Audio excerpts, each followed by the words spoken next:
ಸ್ನೇಹಿತರೆ ನಮಸ್ಕಾರ. ಇವತ್ತು Bengaluru satellite town ring road ಬಗ್ಗೆ ಸಂಪೂರ್ಣವಾದ ವಿವರಗಳನ್ನು ನೋಡೋಣ. ಸ್ಯಾಟಲೈಟ್ ಟೌನ್ ರಿಂಗ್ ರೋಡ್ನ ಬಿಲ್ಡ್ ಮಾಡೋಕ್ಕೆ ಮುಖ್ಯ ಕಾರಣ ಏನು ಅನ್ನೋದನ್ನು ಈ ವಿಡಿಯೋದಲ್ಲಿ ತಿಳ್ಕೊಳ್ಳೋಣ. ಬೆಂಗಳೂರು ಕರ್ನಾಟಕದಲ್ಲಿ ತುಂಬ ಬ್ಯುಸಿ ಇರುವಂಥ ಏರಿಯಾ, ಹಾಗೆ ಹೆವಿ ಟ್ರಾಫಿಕ್ ಇರುವಂತಹ ಏರಿಯಾ ಕೂಡ. ನಮ್ಮ ಬೆಂಗಳೂರಿನಲ್ಲಿ ದಿನ ಬೆಳಗಾದರೆ ಒಂದು ಜಾಗದಿಂದ ಇನ್ನೊಂದು ಜಾಗಕ್ಕೆ ಹೋಗ್ಬೇಕಾದ್ರೆ ಟ್ರಾಫಿಕ್ನಲ್ಲಿ ಗಂಟೆಗಟ್ಟಲೆ ಟೈಮ್ ಹೋಗ್ಬಿಡುತ್ತೆ. ಅದರಲ್ಲಿ ನಮ್ಮ ಬೆಂಗಳೂರಿನಲ್ಲಿ ಹೆವಿ ಟ್ರಾಫಿಕ್ ಇರುವಂಥ ಏರಿಯಾಗಳೆಂದರೆ ಸಿಲ್ಕ್ ಬೋರ್ಡ್ ಜಂಕ್ಷನ್, ಅಂತಾರಾಷ್ಟ್ರೀಯ ಮಟ್ಟದಲ್ಲಿ ಟ್ರಾಫಿಕ್ನಿಂದ ಹೆಸರು ಮಾಡಿರುವಂಥ ಏರಿಯಾ. ಮಾರತಳ್ಳಿ, ಸದಾ IT-BT ಕಂಪ್ನಿಗಳಿಂದ ತುಂಬಿ ತುಳುಕುತ್ತಿರುವ ಏರಿಯಾ. ಮೇಕ್ರಿ ಸರ್ಕಲ್, ಇಲ್ಲಿ ಹೆಬ್ಬಾಳ ಮತ್ತು ಕೆಂಪೇಗೌಡ ಅಂತಾರಾಷ್ಟ್ರೀಯ ವಿಮಾನ ನಿಲ್ದಾಣಕ್ಕೆ ಕನೆಕ್ಟಿವಿಟಿ ಇರುವ ಕಾರಣ ಈ ಏರಿಯಾದಲ್ಲೂ ಕೂಡ ತುಂಬ ಟ್ರಾಫಿಕ್ ಇರುತ್ತೆ. KR ಪುರಂ ಹ್ಯಾಂಗಿಂಗ್ ಬ್ರಿಡ್ಜ್, ಈ ಏರಿಯಾದಲ್ಲಿ ವೆಹಿಕಲ್ ಪಾಸ್ ಆಗಬೇಕು ಅಂದರೆ ಗಂಟೆಗಟ್ಟಲೆ ಕ್ಯೂಗಳು ಇರುತ್ತದೆ. ಈ ಏರಿಯಾದಿಂದ ಹೊಸಕೋಟೆ, ಕೋಲಾರಗೆಲ್ಲ ಕನೆಕ್ಟಿವಿಟಿ ಇರೋದ್ರಿಂದ ಹೆಚ್ಚಿನ ಸಂಖ್ಯೆಯ ವಾಹನ ದಟ್ಟಣೆಗಳು ಇರುತ್ತದೆ.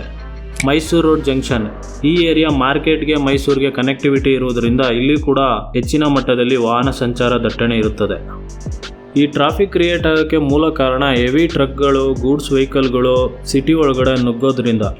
ಬೆಂಗಳೂರಿನಲ್ಲಿ ಪ್ರತಿದಿನ 20,000ಕ್ಕೂ ಹೆಚ್ಚು ಗೂಡ್ಸ್ ಹಾಗೂ ಟ್ರಕ್ ವೆಹಿಕಲ್ಗಳು ಓಡಾಡುತ್ತವೆ.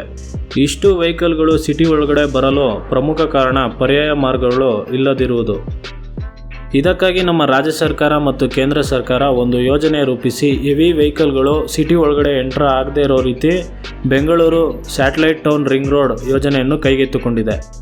ಇವತ್ತು ಈ ವಿಡಿಯೋದಲ್ಲಿ Bengaluru satellite town ring road project ಯಾವಾಗ ಸ್ಟಾರ್ಟ್ ಆಯಿತು, ಈ ಯೋಜನೆಯನ್ನು ಯಾವ ಯೋಜನೆ ಅಡಿಯಲ್ಲಿ ನಿರ್ಮಾಣ ಮಾಡಲಾಗುತ್ತೆ, ಈ ಯೋಜನೆಗೆ ತಗುಲುವ ವೆಚ್ಚ, ಈ ಪ್ರಾಜೆಕ್ಟ್ನ ಕರೆಂಟ್ ಪ್ರೋಗ್ರೆಸ್ ಏನಿದೆ, ಇವೆಲ್ಲ ಅಂಶಗಳನ್ನು ಈ ವಿಡಿಯೋದಲ್ಲಿ ಪ್ರಸ್ತುತಪಡಿಸುತ್ತೇವೆ.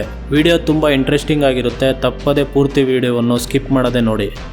Bengaluru satellite town ring road national highway authority of India ಅಡಿಯಲ್ಲಿ ಬರುತ್ತೆ. ಈ ಪ್ರಾಜೆಕ್ಟ್ನ ಪಬ್ಲಿಕ್ ವರ್ಕ್ಸ್ ಡಿಪಾರ್ಟ್ಮೆಂಟ್ಸ್ ಪ್ರಕಾರ 2017ರಲ್ಲಿ ಈ ಯೋಜನೆಯನ್ನು ಪ್ಲ್ಯಾನ್ ಮಾಡಿಕೊಂಡ್ರು. 2018ರಲ್ಲಿ ಕೇಂದ್ರ ಸರ್ಕಾರದ ಸಹಾಯದಿಂದ ಈ ಯೋಜನೆಗೆ ಸ್ಕೆಚ್ ಮಾಡೋಕ್ಕೆ ಪ್ರಾರಂಭ ಮಾಡಿದ್ರು. ಇದಾದಮೇಲೆ 2020ರಲ್ಲಿ ಭಾರತಮಾಲಾ ಪರಿಯೋಜನಾ ಅಡಿಯಲ್ಲಿ Bengaluru satellite town ring road ಕೆಲಸಗಳು ನಿಧಾನವಾಗಿ ಸ್ಟಾರ್ಟ್ ಆಯಿತು. ಈ ರಿಂಗ್ ರೋಡ್ ಏನಾದರೂ ಕಂಪ್ಲೀಟ್ ಆದರೆ 8 ಸ್ಟೇಟ್ ಹೈವೇಗಳಿಗೆ ಹಾಗೂ 6 ನ್ಯಾಷನಲ್ ಹೈವೇಗಳಿಗೆ ಕನೆಕ್ಟಿವಿಟಿ ಸಿಗುತ್ತೆ. Bengaluru satellite town ring road ಯೋಜನಾ ವೆಚ್ಚದಲ್ಲಿ ಕೇಂದ್ರ ಸರ್ಕಾರ national highway authority of India ಅಡಿಯಲ್ಲಿ 60 ಭಾಗ ವೆಚ್ಚವನ್ನು ಭರಿಸುತ್ತದೆ. ಉಳಿದ 40 ಭಾಗ ವೆಚ್ಚವನ್ನು Karnataka state government ಭರಿಸುತ್ತದೆ.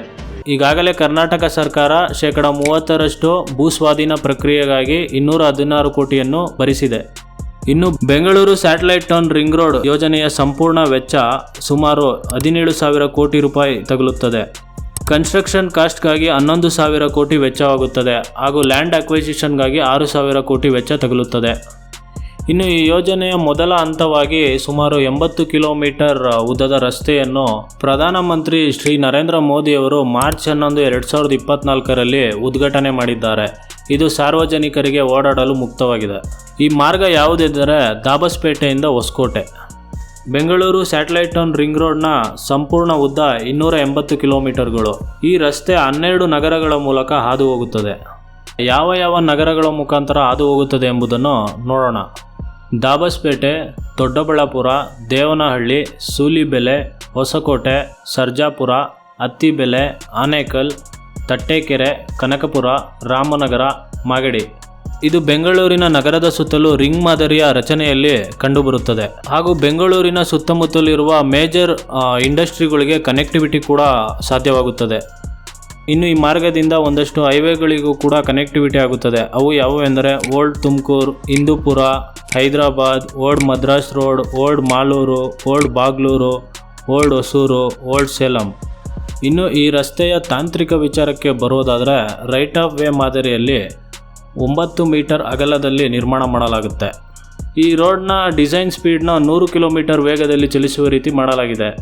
Number of lanes 4ರಿಂದ 6 ಲೇನ್ಗಳು ಬರುತ್ತೆ. Bengaluru satellite town ring road ರಸ್ತೆ ನಮ್ಮ ಕರ್ನಾಟಕದಲ್ಲಿ 240 ಕಿಲೋಮೀಟರ್ ಹಾದು ಹೋದರೆ ತಮಿಳುನಾಡಿನಲ್ಲಿ 45 ಕಿಲೋಮೀಟರ್ ಹಾದು ಹೋಗುತ್ತದೆ. Bengaluru satellite town ring road 1019 square kilometre ಇರುತ್ತೆ. 331 ವಿಲೇಜ್ಗಳಿಗೆ ಕನೆಕ್ಟಿವಿಟಿ ಇರುತ್ತೆ. 12 ಟೌನ್ಗಳ ಮೂಲಕ ಹಾದು ಹೋಗುತ್ತೆ. Bengaluru satellite town ring road ಯೋಜನೆಯನ್ನು 3 ಫೇಸ್ ಹಾಗೂ 2 ಪ್ಯಾಕೇಜ್ಗಳಾಗಿ ವಿಂಗಡಣೆ ಮಾಡಲಾಗಿದೆ. ಫೇಸ್ 1 ದಾಬಸ್ಪೇಟೆಯಿಂದ ರಾಮನಗರ. ಈ ರಸ್ತೆಯ ಉದ್ದ 79 ಕಿಲೋಮೀಟರ್. ಈ ಮಾರ್ಗದಲ್ಲಿ ಬೆಂಗಳೂರು ಹಾಗೂ ಮೈಸೂರು ಎಕ್ಸ್ಪ್ರೆಸ್ ವೇಗೆ ಕನೆಕ್ಟಿವಿಟಿ ಇರುತ್ತದೆ. ಫೇಸ್ 2 ರಾಮನಗರದಿಂದ ಬೆಳ್ಳಗೊಂಡಪಳ್ಳಿ. ಈ ರಸ್ತೆಯ ಉದ್ದ 66 ಕಿಲೋಮೀಟರ್. ಈ ಮಾರ್ಗದಲ್ಲಿ ಬನ್ನೇರುಘಟ್ಟ ನ್ಯಾಷನಲ್ ಪಾರ್ಕ್ ಬರುತ್ತದೆ. ಇದಕ್ಕಾಗಿ 8 ಕಿಲೋಮೀಟರ್ ಎಲಿವೇಟೆಡ್ ಕಾರಿಡಾರ್ ಅನ್ನು ನಿರ್ಮಾಣ ಮಾಡಲಾಗುತ್ತದೆ. ಈ 8 ಕಿಲೋಮೀಟರ್ ಎಲಿವೇಟೆಡ್ ಕಾರಿಡಾರ್ ನಿರ್ಮಾಣ ಮಾಡುವ ಮೂಲ ಉದ್ದೇಶ ಕಾಡು ಪ್ರಾಣಿಗಳಿಗೆ ಯಾವುದೇ ತೊಂದರೆ ಆಗದೆ ಮುಕ್ತವಾಗಿ ಸಂಚಾರ ಮಾಡಲು.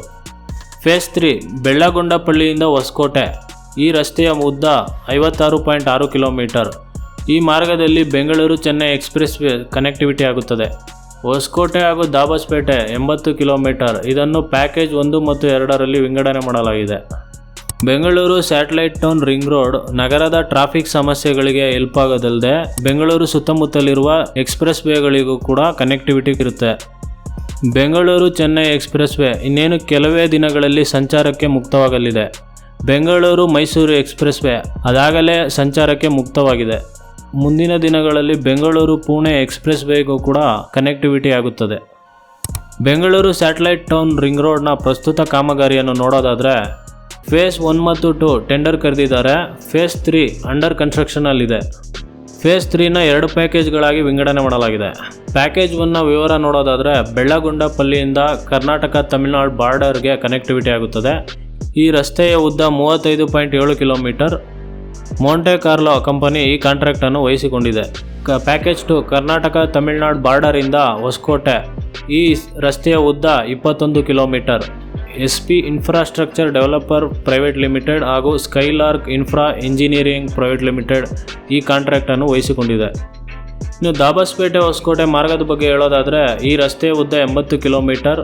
ಮಾರ್ಚ್ 2024ರಂದು ಪ್ರಧಾನಿ ನರೇಂದ್ರ ಮೋದಿ ಅವರು ಉದ್ಘಾಟನೆ ಮಾಡಿದ್ದಾರೆ. ಇದನ್ನು ಕೂಡ 2 ಪ್ಯಾಕೇಜ್ಗಳಾಗಿ ವಿಂಗಡಣೆ ಮಾಡಲಾಗಿತ್ತು. ಪ್ಯಾಕೇಜ್ 1 ದೊಡ್ಡಬಳ್ಳಾಪುರದಿಂದ ದಾಬಸ್ಪೇಟೆ. ಈ ರಸ್ತೆಯ ಉದ್ದ 42 ಕಿಲೋಮೀಟರ್. ಶಂಕರ್ ನಾರಾಯಣ ಕನ್ಸ್ಟ್ರಕ್ಷನ್ ಕಂಪನಿಯವರು ಕಾಮಗಾರಿಯನ್ನು ಪೂರ್ಣಗೊಳಿಸಿದರು. ಪ್ಯಾಕೇಜ್ 2 ದೊಡ್ಡಬಳ್ಳಾಪುರ ಬೈಪಾಸಿಂದ ಹೊಸಕೋಟೆ. ಈ ರಸ್ತೆಯ ಉದ್ದ 38 kilometre. Dilip Buildcon contract company ಈ ಟೆಂಡರ್ನ ಮುಕ್ತಾಯ ಮಾಡಿದ್ರು. ಕೇಂದ್ರ ಹಾಗೂ ರಾಜ್ಯ ಸರ್ಕಾರ ಬೆಂಗಳೂರು ಸ್ಯಾಟಲೈಟ್ ಟೌನ್ ರಿಂಗ್ ರೋಡ್ನ ಸಂಪೂರ್ಣ ಯೋಜನೆಯನ್ನು 2025 ಡಿಸೆಂಬರ್ ವೇಳೆಗೆ ಮುಕ್ತಾಯಗೊಳಿಸುವ ಭರವಸೆ ನೀಡಿದೆ. Bengaluru satellite town ring road ನಿರ್ಮಾಣದಿಂದ ಚೆನ್ನೈ ಪೋರ್ಟ್ ಹಾಗೂ ಆಂಧ್ರ ಪ್ರದೇಶದ ಕೃಷ್ಣಪಟ್ಟಣಂ ಪೋರ್ಟ್ಗೆ ಈಸಿ ಕನೆಕ್ಟಿವಿಟಿ ಸಿಗುತ್ತದೆ. Bengaluru satellite town ring road ನಿರ್ಮಾಣದಿಂದ ಒಂದು ಕಡೆಯಿಂದ ಇನ್ನೊಂದು ಕಡೆಗೆ ಸರಕು ಸಾಗಣೆ ಮಾಡಲು ಅತ್ಯಂತ ಸುಲಭ ಮಾರ್ಗವಾಗುತ್ತದೆ ಮತ್ತು ಹಲವಾರು ಟ್ರಕ್ ಹಾಗೂ ಗೂಡ್ಸ್ ವೆಹಿಕಲ್ಗಳಿಗೆ ಇಂಧನ ವೆಚ್ಚ ಕಡಿಮೆ ಆಗುತ್ತದೆ. ಇದರಿಂದ ಕಂಪನಿಗಳಿಗೆ ಎಷ್ಟೋ ಉಳಿತಾಯವಾಗುತ್ತದೆ. Bengaluru satellite town ring road ನಿರ್ಮಾಣದಿಂದ ಏರ್ಪೋರ್ಟಿಂದ ಡೈರೆಕ್ಟಾಗಿ ಮೈಸೂರು ಹಾಗೂ ಕೊಡಗಿಗೆ ಕನೆಕ್ಟಿವಿಟಿ ಸಿಗುತ್ತೆ. ಈ ವಿಡಿಯೋ ಇಷ್ಟ ಆದಲ್ಲಿ ಲೈಕ್, ಶೇರ್ ಹಾಗೂ ತಪ್ಪದೇ ನಮ್ಮ ಚಾನಲನ್ನು ಸಬ್ಸ್ಕ್ರೈಬ್